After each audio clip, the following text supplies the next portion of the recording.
All done, and it's gorgeous.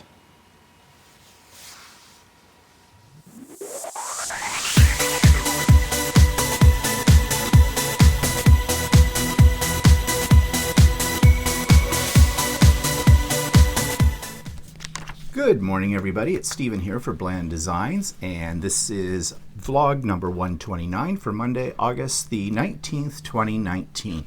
Hope everybody had a good weekend. I had a little disturbing episode yesterday. I'll come to that in a second.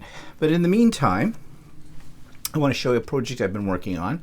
This started out as being a way to use up my scraps, because I've got a lot of scraps, and I had a lot of Christmas scraps because I was working on some small Christmas projects. I know it's August, but as I've said before, can you ever be too prepared for Christmas? And what's ironic is I don't even like Christmas. But anyways, that's a story for another day. So I just started sewing my scraps together and seeing what I came up with. Now at first I thought I had a nice little wall hanging or a pillow cover, something like that. But then it grew, and it grew, and it grew. And so now it has become what will become, because it's not done yet,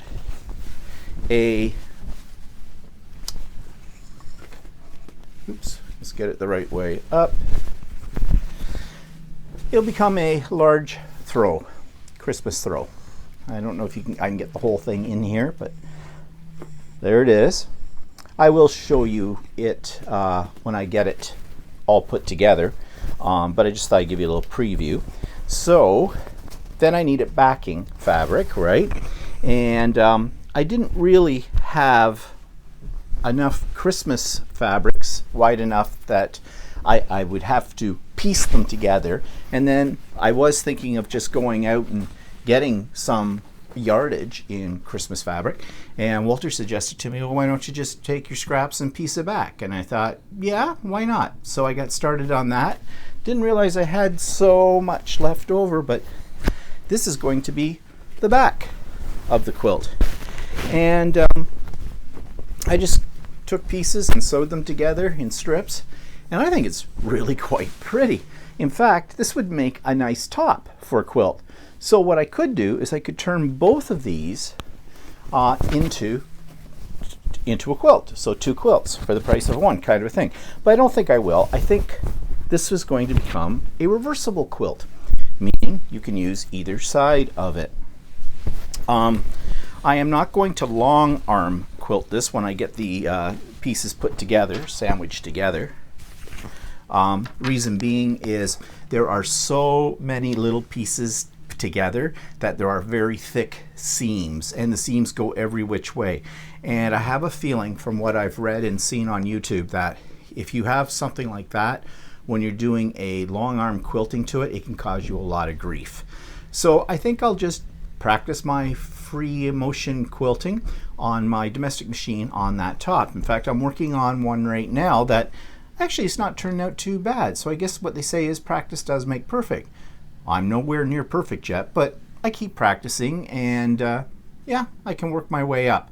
But really, that's only good for quilts not much bigger than that one I just showed you. When they get any bigger than that, you're better off going to a long arm machine. Okay, so another sip of coffee. And what's that take us to? That's all I've been working on this week, really. Let's go to the YouTube channel of the week. If you're a bit of a history buff, and if you're Canadian, then you're probably going to really like this YouTube channel of the week called Canadiana. But if you're not Canadian, if you're not into history, if you're from someplace else in the world and don't know much about Canada, then still, this YouTube channel is for you. It has a lot of really interesting facts from Canadian history that I think a lot of Canadians themselves do not know. We're often criticized for having a very boring history, but Canadiana shows that actually our history is not boring at all. In fact, if anything, it's got a lot of unusual items in it that you don't learn in school. So if you want to know more about Canada, if you're interested in little-known trivial facts about our country, then you might want to check out this YouTube channel. Canadiana. So I found that YouTube channel really, really interesting, not just from the point of view of being a Canadian, and I did learn a lot about things I thought I already knew about as being a Canadian, but I also like history. So I find that really quite entertaining and educational. Okay, so moving on. That's listed in the notes below as always. Stephen and Walter Live went on a little bit different time this past week, which is building me up to what's pissing me off. But we did it on Saturday at 4 o'clock p.m. Eastern Standard Time instead of Sunday when we usually do it, because we were booked up on Sunday because it was my mother's birthday. We'll talk more about that too in a minute. In fact, that's all tied together with what's pissing me off this week. So our topic for this week was consumers beware, and we just talked about some of the rip-offs or some of the things that may not necessarily be a rip-off, but an educated consumer needs to know. And having taught media, I really thought at first when I start talking about this topic that this would be old hat. Most people know these things. But that's because I taught media and I was aware of them and taught the kids about these different things. And through the conversation we had yesterday and people's comments, it seems to be that there are people out there who don't know about some of the things that I think are just fundamental when you're looking for prices. And I have to admit that I have been sucked in by some of the techniques I discussed yesterday. So thanks to everybody who shared in that. We were a little light on people on Saturday because, of course, it's not our usual time, and I think we have people well trained to know that we're on Sunday afternoons usually. But thank you to those that were there with us. And next week we're going to get into something very controversial.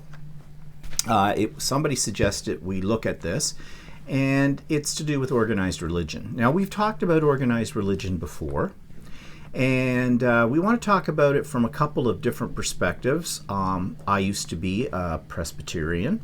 Walter's always been an agnostic. I now call myself a born-again agnostic.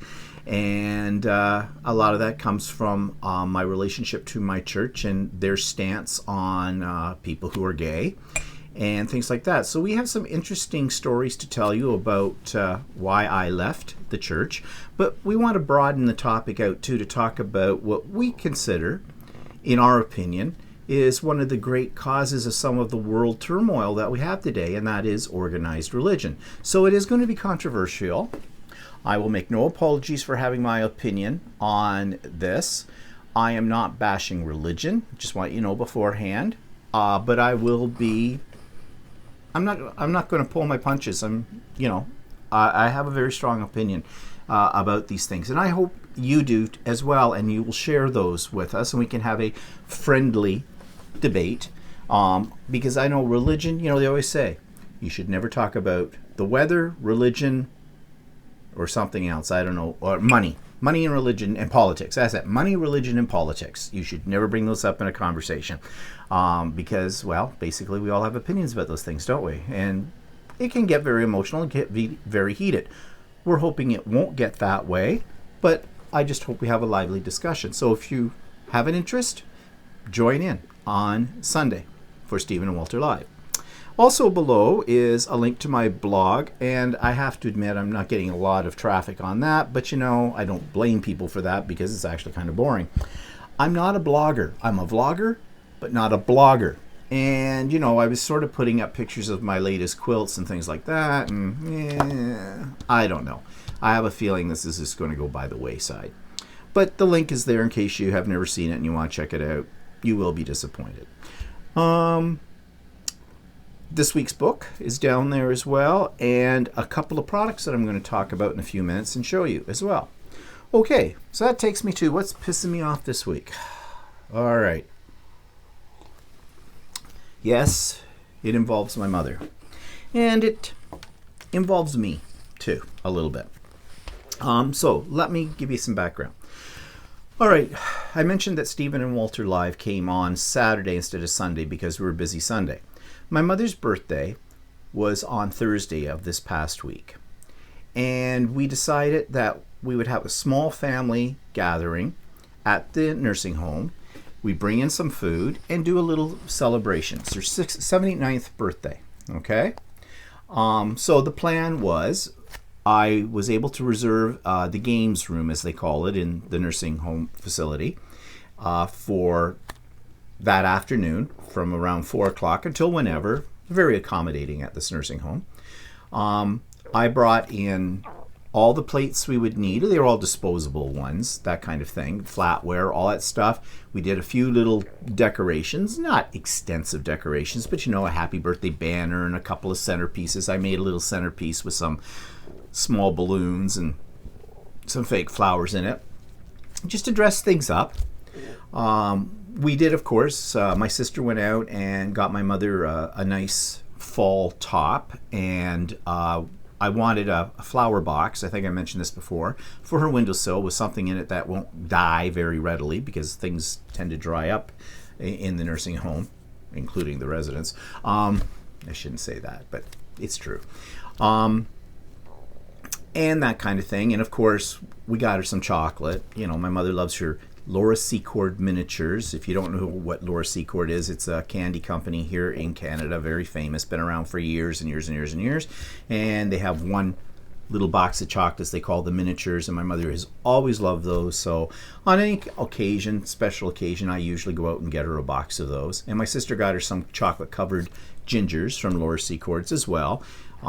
They're very good as well. So she had lots of candy and everything. My sister, on the day of her birthday, actually sent her a small bouquet of flowers, which were really nice. I saw them and everything like that. So our plan was that we would go in, we would sort of set up the room and everything, make it festive looking, and I'd go up to my mother's room and get her, and we'd bring her down, and then we'd have some little appetizers at the beginning.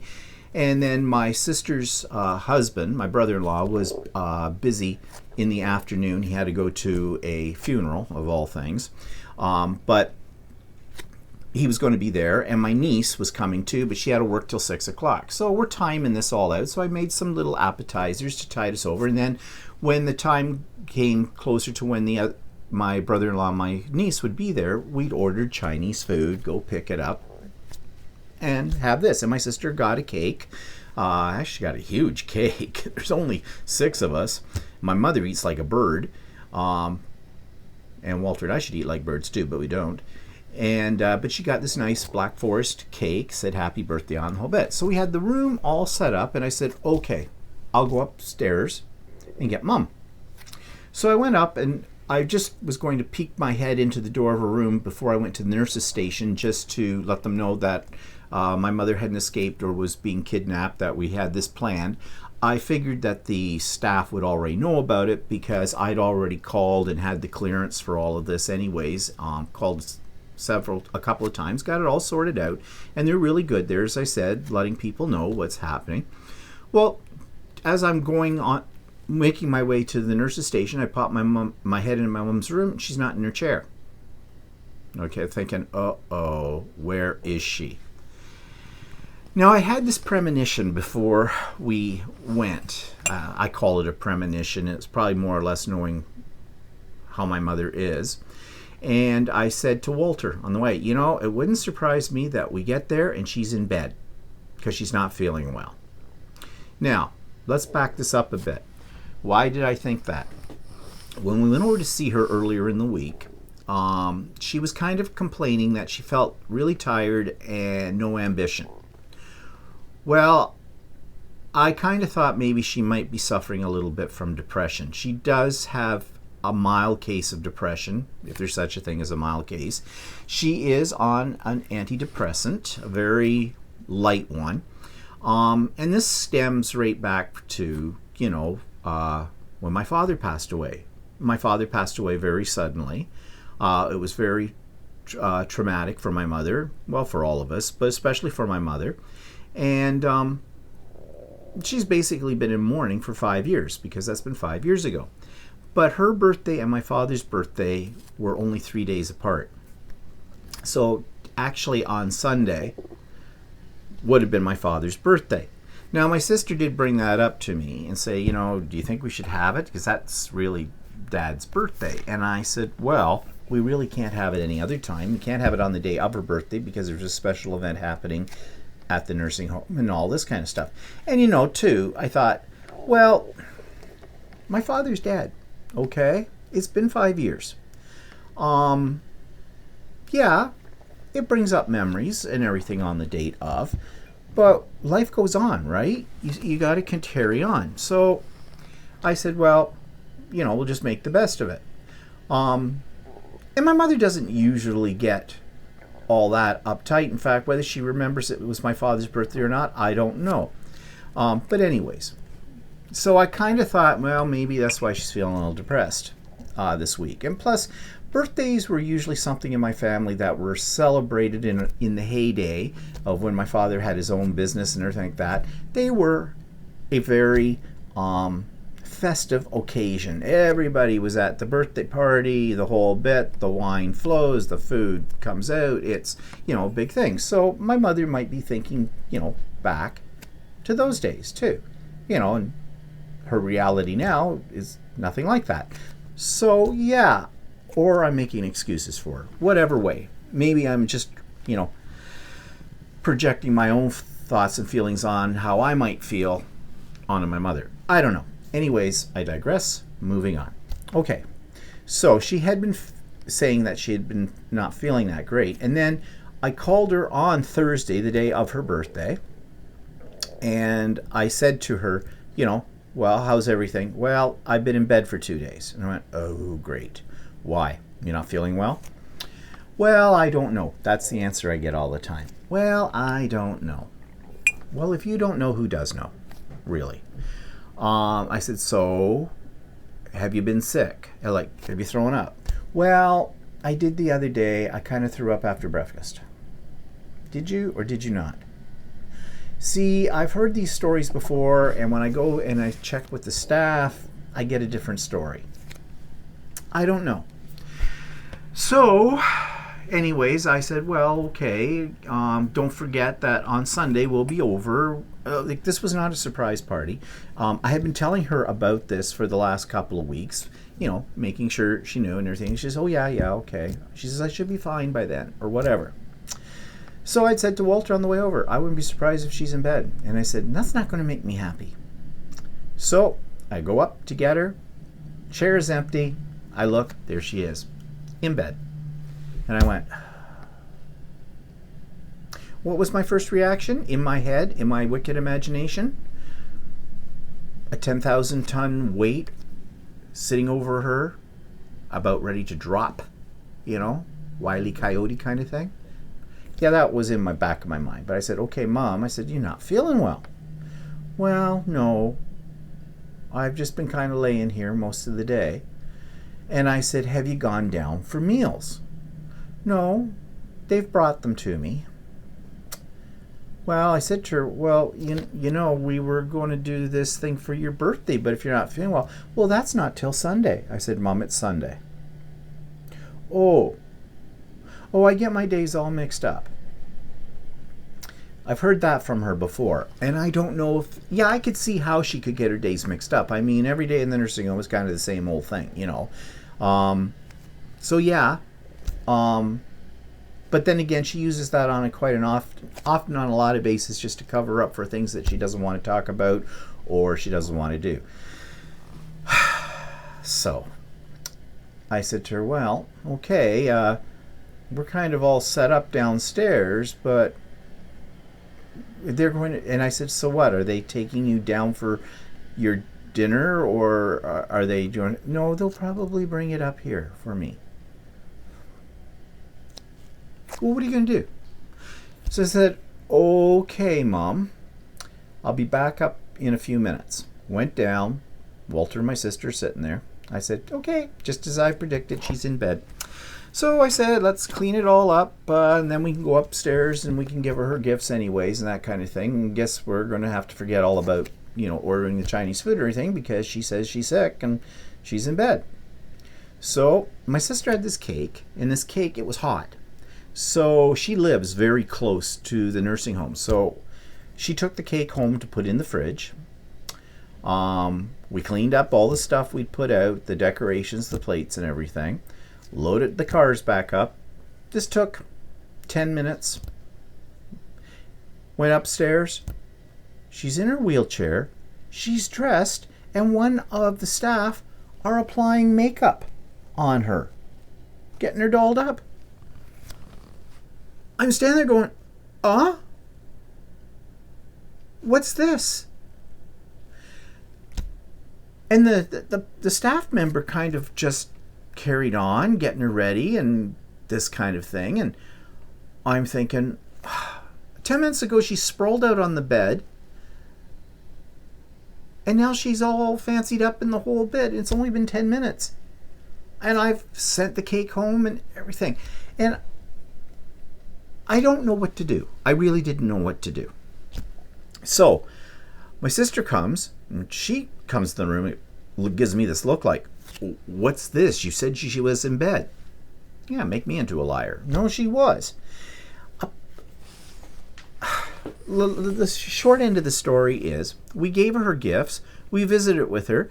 And then I pushed her out into the hall in their lineup to go down the elevator to go down to her regular dinner because we're going home. We've already cleaned up the room the whole bit. And she seems to not want to do this birthday thing anyways. So then she turns around just as we're about to leave, goes, oh, I thought we were going to have Chinese. Oh. And it didn't help that one of the help in the hall is going in a loud voice, oh, it's the birthday girl. Oh, we're going to have a nice birthday dinner and all this stuff. And I'm looking at her going, because we're not having that now. She's going down to have a regular dinner, and we're going home. I'm still upset about this. And here's why I'm upset. I put time and effort into planning this event. I thought it would be something nice for my mother. That's not how it turned out. Then I'm upset with myself because in hindsight, I'm thinking, when we got back into the room and she was all dressed and applying her makeup and the whole bit, I said, oh, well, you're up now and everything. We could have taken her downstairs. I could have reset up the room and we could have gone forward. But I thought she was ill, that she didn't want this. I'm still upset with myself over it and how I handled it. I'm the kind of person who I do things as a gut reaction, and I shouldn't do that. Okay, so that's what I'm pissed off about. I'm pissed off at the way I handled that situation. I feel bad. I feel that my mother got, cheated out of something that might have been nice for her. On the other hand, she started it all. So I don't know. I really don't know. But I'm still really upset about the whole thing. And I guess what I can do, or maybe we can do a belated birthday thing or something, maybe at another time. I can get that room again and, we just go over, we'll just get some Chinese food or something and have, even if it's just Walter and I or whatever, do something like that. I don't know. But my mother's a manipulator. She's a passive aggressive.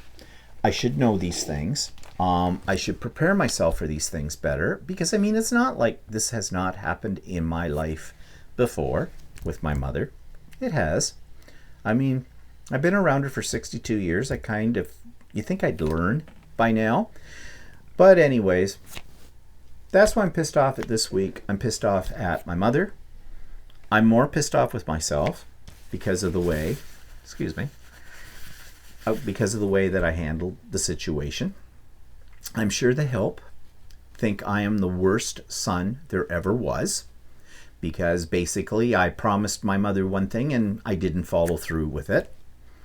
I'm sure other people in my family criticize me for this too. Not that any of them will come to the forefront and make a suggestion as to what you could do, because all the decisions are usually left up to me. And people are not kind in my family. When I screw up, and I screw up a lot, I get told that I get screwed up and I get criticized for it. And I really thought I had this one all planned out, and but best laid plans of my cement. Anyways, I'm now wallowing in self-pity, little violin for me, and move on. Okay, so let's go on to product review. What's new? Okay, 2 products.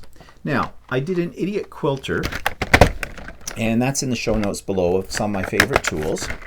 And this set of markers, these are fabric markers I just got earlier this week, and I did do a review of these on the Idiot Quilter. I really like them. The price point is excellent on them. And if you're looking for a dual tip, because there's a wide tip and a narrow tip on each one of these, 30 different colors, and these are permanent fabric markers. So if you're into decorating t-shirts, or if you're into quilting, or you need to make name labels or something like that for clothing, whatever, any place where you want to draw on fabric, I highly recommend these. Now the link for these is below, and also I am now an affiliate for Amazon. Not that's going to get me very far, but we'll see. So I have an affiliate link to this product on Amazon. So if you click on that and you decide you want to buy them from Amazon, I get a tiny commission. I have no idea how tiny that commission is, but I think it's pretty minuscule. But anyways, I'm trying that out.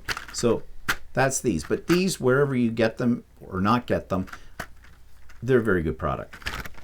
And don't just take my word for it. Leah Day, one of the goddesses of quilting, she did a very extensive review on these too. So you can check that out and you'll see that I agree with Leah. Okay, the other thing I got was this little weapon. This is a rotary cutter. This is a 60 millimeter rotary cutter, but it's ergonomically correct. It's really good on your hand.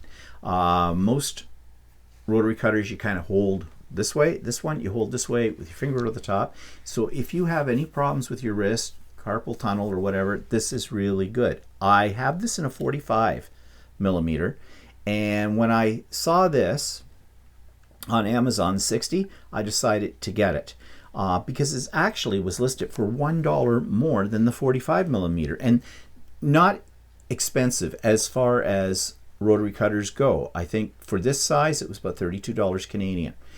For the 45, I think it was a little bit more than $1 more. It's about $28 or something like that. But excellent product. It's by a company called Martelli. Martelli is big in sewing supplies. They have a very good reputation, and this will not let you down. So there is an affiliate link for this in the show notes below if you're in the market for a rotary cutter. And by the way, rotary cutters are not just for people who want to cut fabric. Rotary cutters will work too for cutting paper. Now, the one thing is you may want to have, if you're going to cut both fabric and paper, you might want to have one of these dedicated to paper, one to fabric, or at least a blade, a replacement blade that's dedicated to fabric or to paper. Don't interchange them, because paper will dull blades. They dull scissors. It's just the nature of the beast. When you go to cut fabric, it won't cut as well. So that's one tip. But these are great with a steel ruler or a wide, even a quilter's ruler, or a ruler that's made of acrylic that has a fairly thick lip to it. This is great for precision cutting, in terms of doing this as opposed to using your paper cutter. I mean, I still prefer my paper cutter simply because it's got line snap, but sometimes there are certain things you might want to cut where this would do the trick. Basically, wherever you were going to use scissors, you could probably use one of these, unless it's a real fancy cutting, or fussy cutting kind of thing. So, link for both those products are in the show notes below. Okay, book review. Another one from my stash. Another one by that company, Memory Makers, which doesn't exist anymore, and it's called Photo Kaleidoscopes.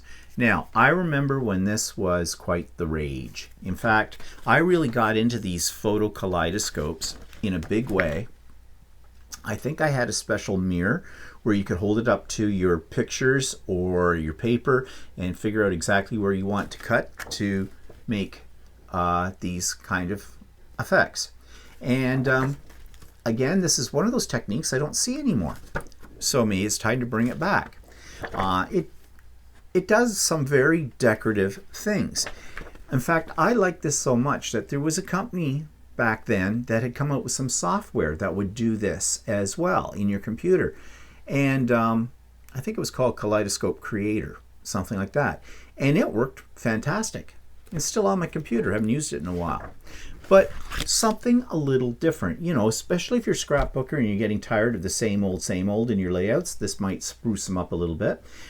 Makes great card fronts too, very unique. And I'm sure you can find applications for mixed media too. So as I said, this book is by a company that doesn't exist anymore called Memory Makers. When I got it, I purchased it for $15.99, and I bought this probably 15 years ago. On Amazon, it has gone up. It's Canadian dollars, $29.46 plus $6.49 for shipping. I did put an affiliate link to that below. I don't know if you can get it cheaper other places or not. As I said, this company no longer exists, so that's probably why the price is higher than what I originally paid for, since it's probably out of print now. But great techniques. Okay, so that was the book review of the week, and that takes us to the iCraft shadow box album that I've been making for the last couple of sessions. So today is part 3, the last part, and I'm showing you my finishing embellishing of this project. So now we've come to the final stage of this shadow box album by iCraft, and that is the actual embellishing of it.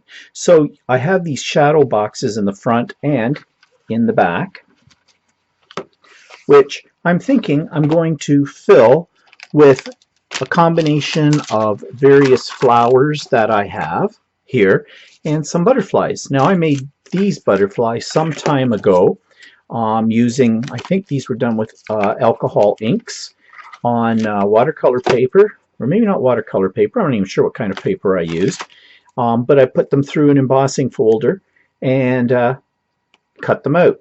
Die cut them. So I think they'll look pretty nice. I like the colors. The colors will go very nice with the colors I have on the background papers.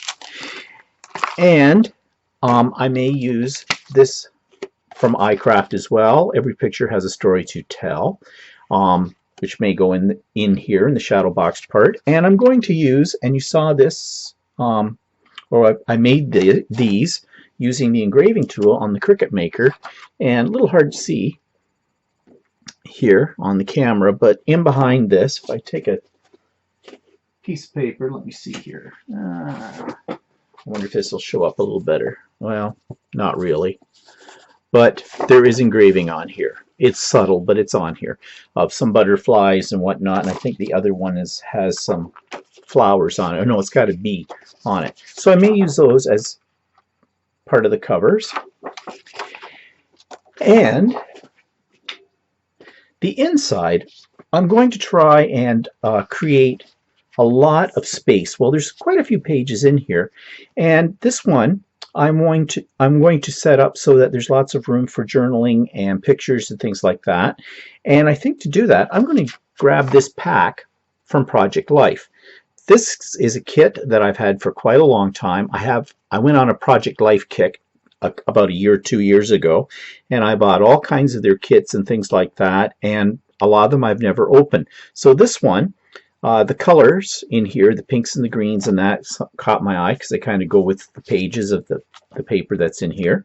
And I think I'm going to use these to create pockets to put some of the little cards that they have in this kit. I'll just pull this out so you can see what I'm talking about. If I can get it out. Here we go. That off to the side, but you can see it has these cards and embellishments and things. Lighting's a little bad on here, and it's got a little package of other fun embellishments. I may use some of those, And I'm just going to use these cards pretty much as they are, slip them in to little pockets that I'm going to make out of these larger cards on here. Now in some cases, I'm just going to place one of these right in the center and leave that as a blank area where people can, you know, put pictures and things or journaling. And on others of these big cards, I'm just going to cut down like this one, put it near the bottom of the page or maybe off to the side for some variety. And then some of these can be just tucked in here.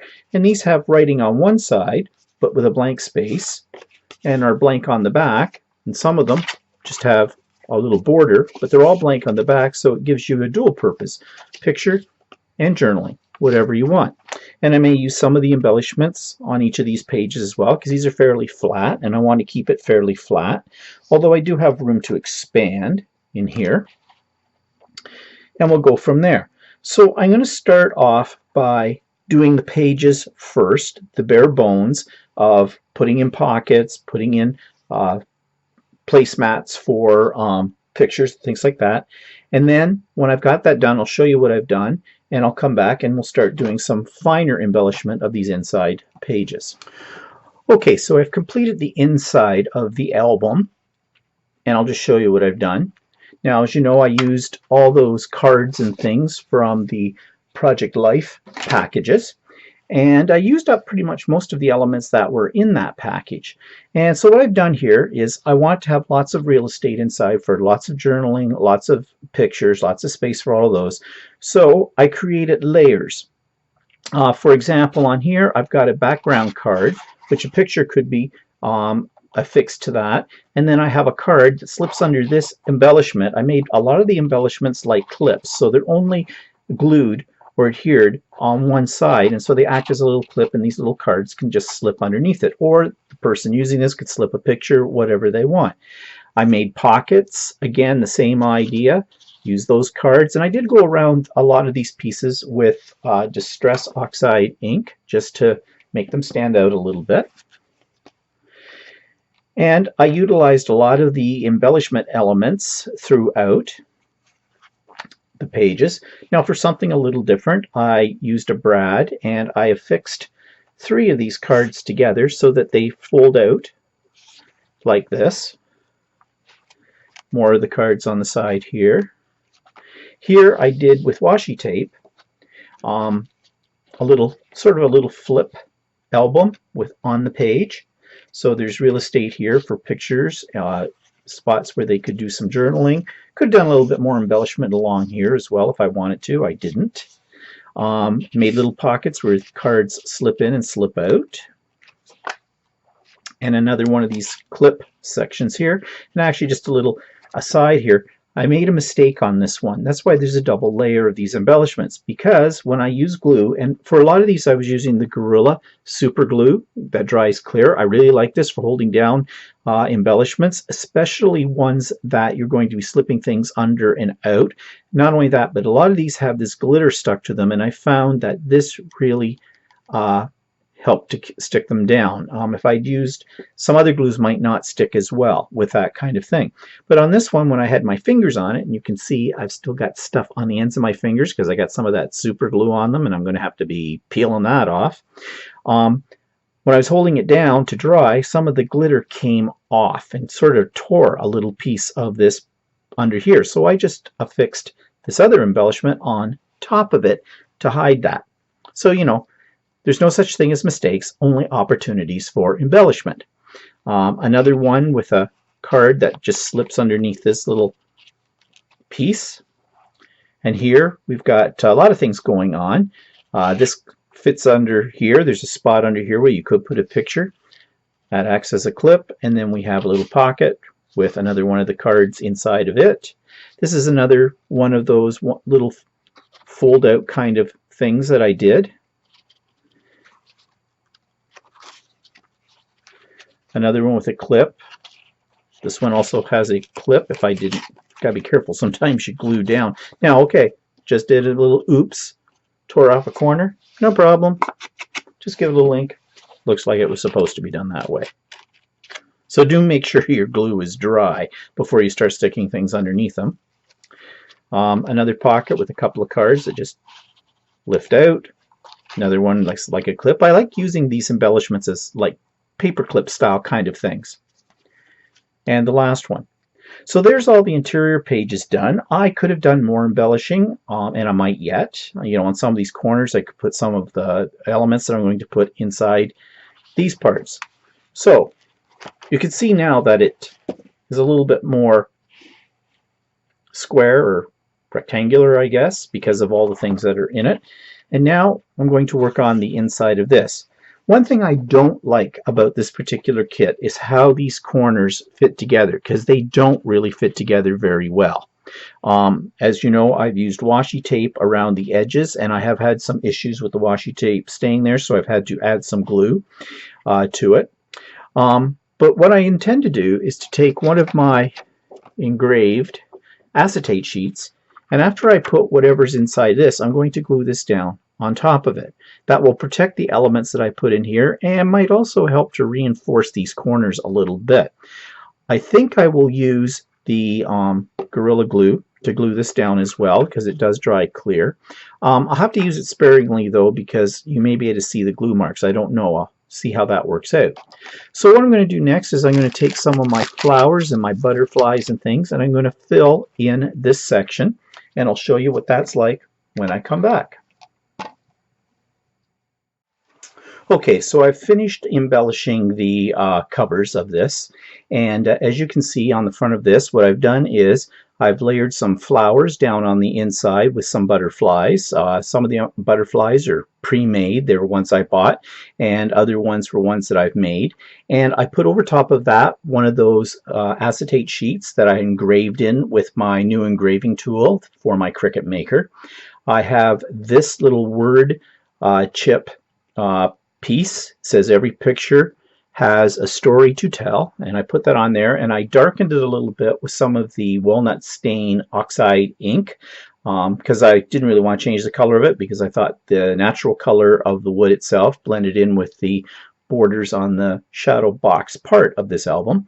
And on top of the acetate sheet, I placed another one of my little three-dimensional butterflies that I'd made some time ago. And so that's all done. And then when you come to the back section is also a shadow box, and I did pretty much the same thing. More flowers in here, the butterfly, the whole bit, and the acetate sheet on top of it. And this has engraved in it, which is very difficult to see on camera. And to be honest, it's not that easy to see in real life either, is the bee that's on that as well. But I think it adds a nice little dimension to it. On the outside spine, I did add a piece that I cut from those cards that I was using from the, the Project Life kit. And so it's all done. Now I could put something on the back, but I've decided not to bother with that. Now, to be honest, out of all the kits that I've done with iCraft so far, I found this one the most tedious. The reason being is these shadow box pieces, as I mentioned in earlier in this video, do not go together all that well. I don't know if it's just me or it's the design, but I did find that putting the acetate sheets on top of the shadow box part is helping to keep them closed. I also had difficulty gluing a lot of the pieces in here. I don't know, it might have been my choice of glue. I did use the Gorilla Clear super glue for the embellishments, and I just found they didn't take as quickly as the Gorilla Glue usually does on other papers. But I think part of that has to do with the craft cardstock that's in this kit.